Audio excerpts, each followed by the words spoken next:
आज नहीं, ये बहुत पहले से चला आ रहा है। बाप बेटों में पड़ती नहीं है।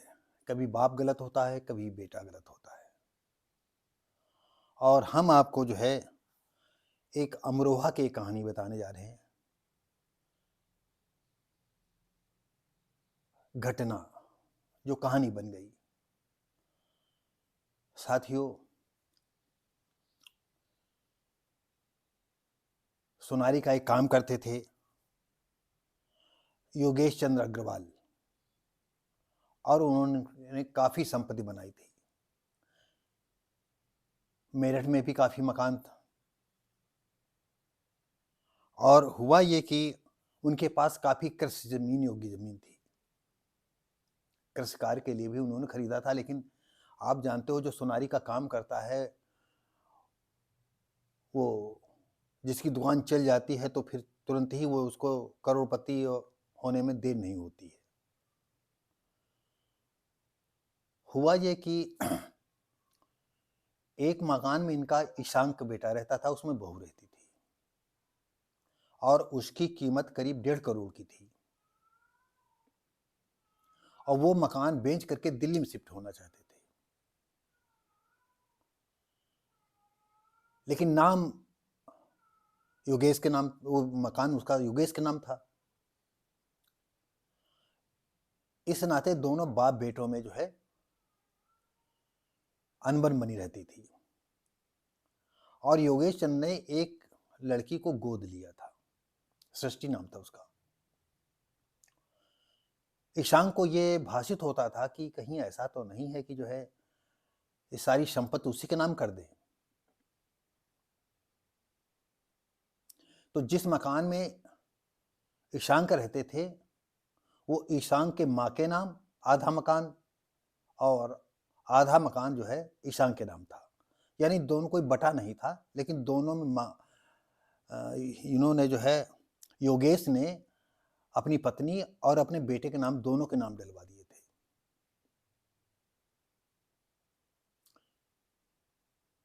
तो हो सकता है कि अब पत्नी, क्योंकि ये अमर उजाला की में भी कहानी आई है और हमें इसका और विदित नहीं है कि पत्नी का कोई नाम नहीं आया है इस घटना में।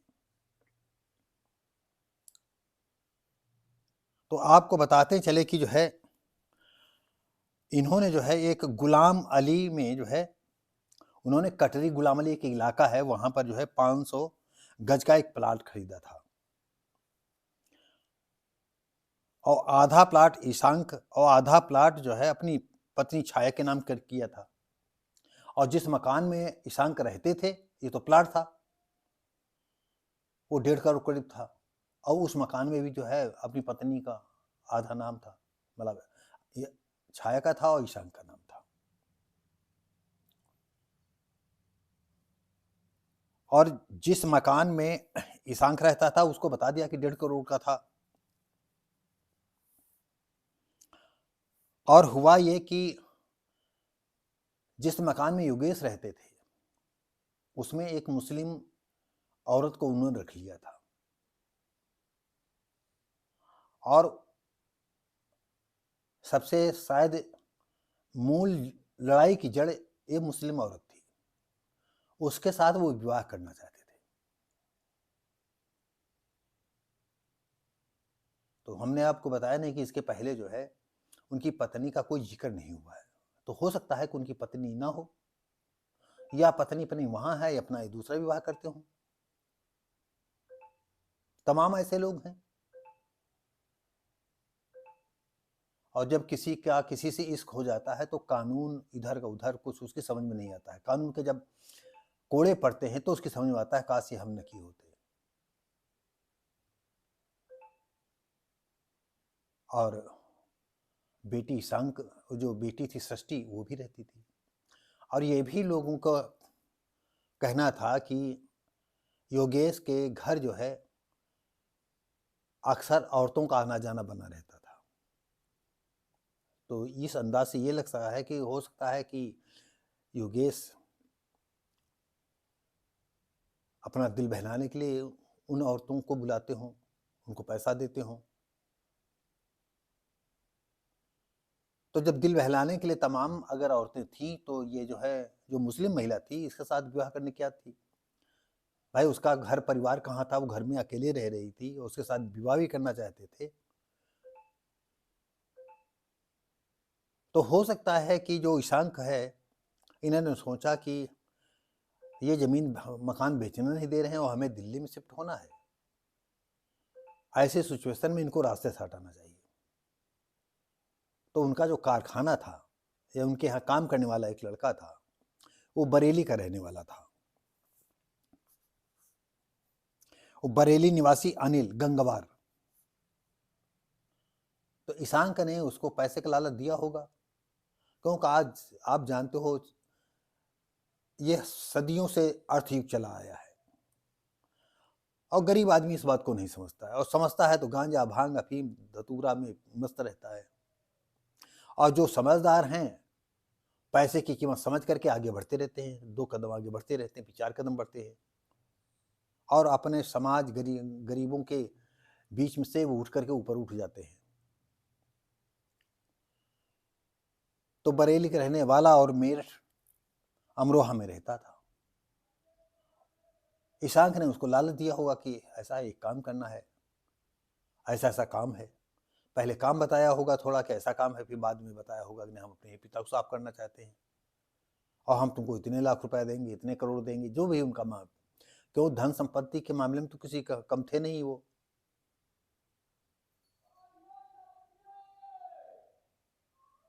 हुआ ये कि जो है, एक रात जो है दरांती से जो है वही अनिल लड़का और ईशांक ने अपनी पत्नी को मिलाया और तीनों दयती से गर्दन उस लड़की की भी काट दी, जो गोद ली हुई लड़की थी। और जब मामला पकड़ा गया तो आप समझो कि अब ईशान के होश फाख्ता। वो नहीं जानते थे कि नहीं, कानून के लंबे हाथ होते हैं और घूम फिर करके सुई हम पर आएगी। और उनकी पत्नी भी पकड़ी गई और अनिल भी पकड़े गए। कहाँ गए थे पैसा कमाने और कहाँ झला रोटी खाएंगे, कैसे जमानत होगी, क्या होगा, फंसेंगे। और आजकल केस सारे फंस रहे हैं,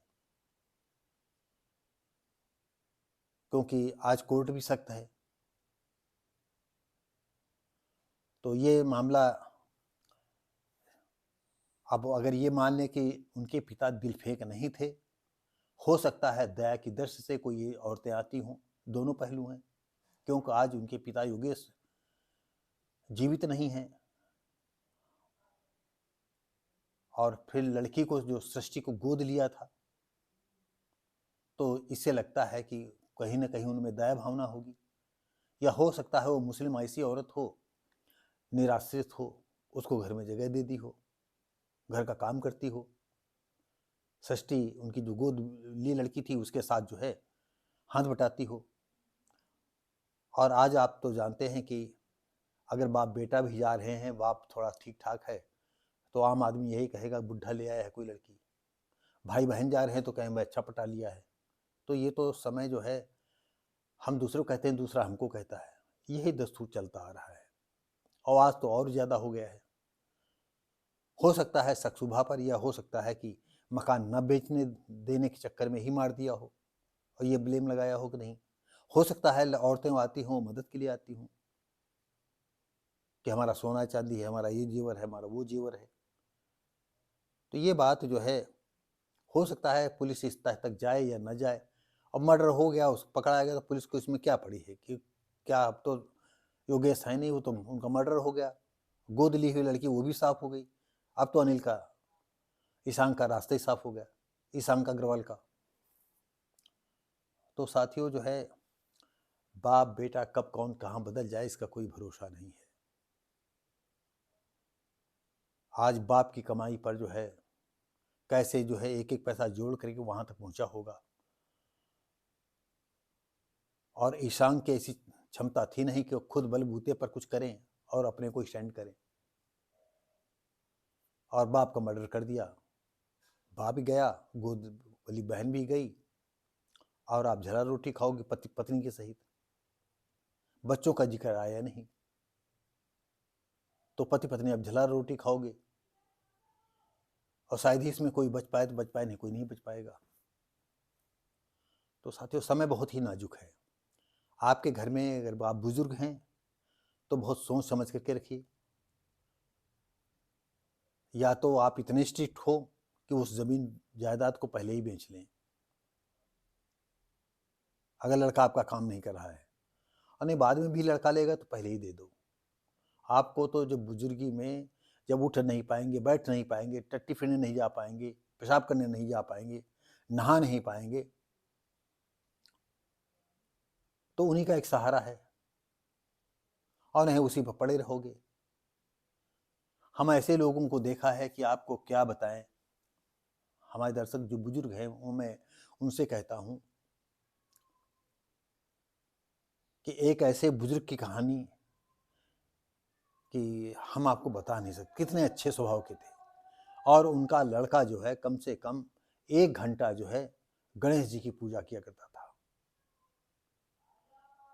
और ऐसी नौबत आई, मोटे तगड़े थे, तो लास्ट में उनकी जबान भी नहीं काम करती थी, यही नहीं समझ में आता था वो बोल क्या रहे हैं, और बड़ी दुर्दशा उनकी हुई। मतलब इतनी दुर्दशा हम आपको बताएं। मैं घाट पर गया था उनके साथ, नाम लेना उचित नहीं समझता, तो उनके बेडसोर थे, हाँ बेडसोर थे उनके, समझ लो क्या पोजीशन थी उनकी, वो कितनी खराब थी। हमने आंखों से देखा था, तो तखत के जो पटरे थे, पटरा बीच में निकाल दिया गया था, और जाड़े के दिन उसी में वो लेटे लेटे टट्टी कर लेते थे, और पाइप से जो है पानी छोड़ा जाता था उनको, ऐसे कोई हाथ लगा करके भी नहीं सोचाता था, और टट्टी को ऐसे बहा दिया जाता था, और वो उसी में लेटे रहते थे। और भयानक ठंड में ही वो जो है, ठंडक लगने से ही शायद वो खत्म हो गए थे, क्योंकि मैं घाट पर गया था। तो समय बहुत बलवान, अगर आप चलते फिरते आपकी सांसें बंद हो जाए तो सबसे बेटर है। और जीवित अवस्था में अपने परिवार, अपने बच्चों से ज़्यादा जो है टेढ़ा करके मत चलो। जब तक आप पैसा पैदा कर रहे हो तब तक तो सब कोई इज्जत करेगा, चाहे पत्नी हो, चाहे बच्चे हो, चाहे बेटी हो, चाहे कोई हो। और जब आप पैसा नहीं पैदा कर सकते हो या नहीं कर रहे हो, या कभी नहीं किया, और पैसा कभी नहीं पैदा किया है, तो आप समझ लो कि सबसे ज़्यादा मूर्ख आपसे बढ़कर के कोई नहीं है, क्योंकि दुनिया में कोई नहीं है, सिर्फ पैसा ही है। अब मानवता इंसानियत से पढ़ने लिखने के लिए आती है।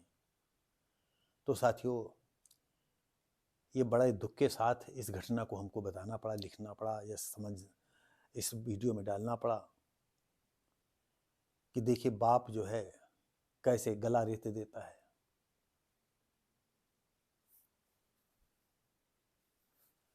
तो ये हर घर की कहानी है।